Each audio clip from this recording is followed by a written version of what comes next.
what's the question you would have always loved to answer but nobody ever asked you in an interview? These kind of questions, they come too fast in an interview. Sorry. I should know it like a day before, so I would actually think and answer something clever, but because I know that in 2 hours or 3 hours, fuck, that's what I should have said. Send me an email and I will edit it in any way. I have no idea.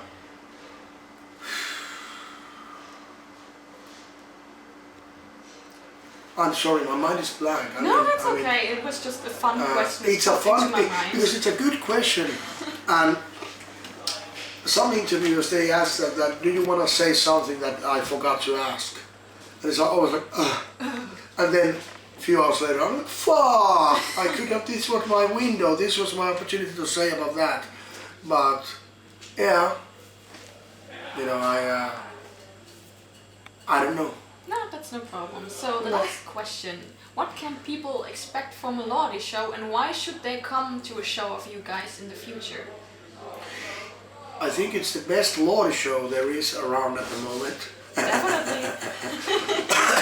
And it's probably the best band and best show at that venue of that day, in that city, on that day. No, really, why? Well, I always say we try our hardest not to suck. We love what we do, and we try to do it every night, like full power. And we are sweating our asses off. We are really trying to, entertain everybody. And we always try to. We do so much work. Not only for ourselves to be entertained, but for the fans, and especially for the diehard fans. We try to come up with a set list that would also entertain the normal fans or people who would just come on, but also the diehards, because I'm a fan of this band too, and I would love to have my favorite bands, like let's say Kiss or Twisted Sister, to play those songs and that song and something really like, oh, now they play that. So. We're fans ourselves, so we understand the whole thing in a way, and I think like for example Alice Cooper is doing great thing with his set lists, because he is actually changing, and Udo nowadays, fuck, he's really doing now set lists that are like oh my god, those are like my compilation CDs. Little fanboy. Yeah, I have. Like a Helsinki in 2013, yeah. Oh, fuck yeah. Yeah. And I don't know, I mean, I don't know what to answer that. It's okay. Yeah, sorry. No problem, really. So that's already it. Thank you for your time. Hope you will have a great Thank you. This was a good interview. This was an awesome interview. So do you have... No, and not a single question about Eurovision. Thank you. I'm a diehard fan myself, and I know what you don't like to answer, so I...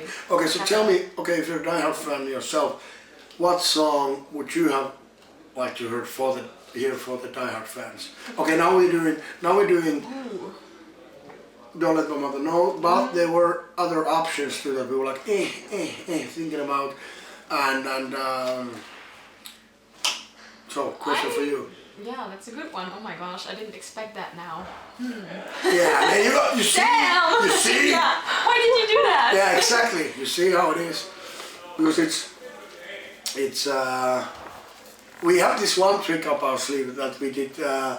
I give you a lot for rock and roll now, and I didn't tell anybody. We didn't say anything that we're gonna do that one. That was actually Eamon's idea, that let's do that one. But we still have few songs that we have never played live. Yeah. And because I would love, Maybe Lord Have Mercy. I like that one. So. Yeah. But you never know.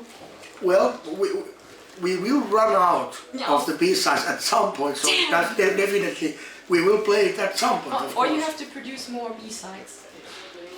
And that's another tricky thing also with the B-sides, Yeah. It's the thing that now for the Japan B-sides we had to. Oh yeah. Mana recorded in his own studio there, I'm so excited for the part this. I fucking that is for me personally that is the best B-side we have ever done. Yeah, it's fun. It's really fun. It was fucking fun, and we had so much fun time doing that. Like with I can imagine. Yeah, it's so dirty. I mean, the lyric is so motherfucking dirty. Yeah, it's almost so, like Nailed by the Hammer of Frankenstein. Yeah, that's really motherfucking dirty, and it's like, oh my god, that those girls in Pointer Sisters, they got away with that in the 80s, but when I started to grow, that is like something different. Yeah, that is so. I love that. But there were actually a few other songs that I suggest because all of a sudden we came up. The record label said, "Well, you need a B-side." We're like, what? Because we thought we were clever. Because usually there's always a fight in the studio. When you are recording, like let's say, we know that the album will have 10 to 11 songs, and we always record like 13 or something, so we know that 2 of those songs, we don't know which ones yet, will be the bonus tracks. Okay, so this time we decided to avoid the fighting by only recording, we only recorded those songs that are on the album, so there won't be no fights, which was awesome, but we didn't have any bonus tracks. And then all of a sudden we got a message that, okay, Japan, they need a bonus track. Oh fuck. So, of course we had tons of demos for the new album that we could have done. But then again, I live up north in the motherfucking Arctic Circle. The rest of the guys live in the south of... Party time! Yeah, Palace Party. Oh. Yeah, and so they live in the southern Finland. So I said, well, it's impossible for us to go through the fucking demos now. So we had let's do a cover, and I sent out a list, which had Twisted Sister, which had Kiss, which had UDO, which had Modern Talking, which had and the last thing I dropped there, because my best friend is playing in a cover band in Finland, and they play I'm So Excited, and I remember that I was at their show and I was like, I'm so excited. I was like, this is a good song, this could work with us. And then that was the last thing I dropped on the list for the guys. And everybody, yeah, I'm so excited. Alright. It was a great choice, really. I think so too. I think the fans are happy with that. Yeah. Tap on the shoulder.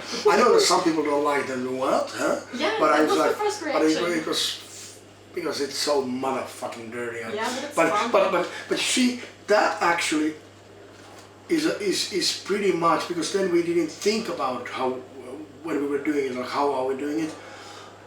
That is pretty much what we wanted to have the Scare Force 1 sound like. Yeah. Like really big melodies, but really like in your face. Yeah, and really like brutal. Yeah. So that's what we're gonna try to do next time. Also, we're gonna the ideas might change, but I had the other, maybe like 2-3 weeks ago, we were in the bus listening to some old Kiss tunes, and then I said to him that, hey, how about if we do the next one with a lot of like Kiss riffs, kind of like the kind of riff that is in the middle part of Sincerely with Love. To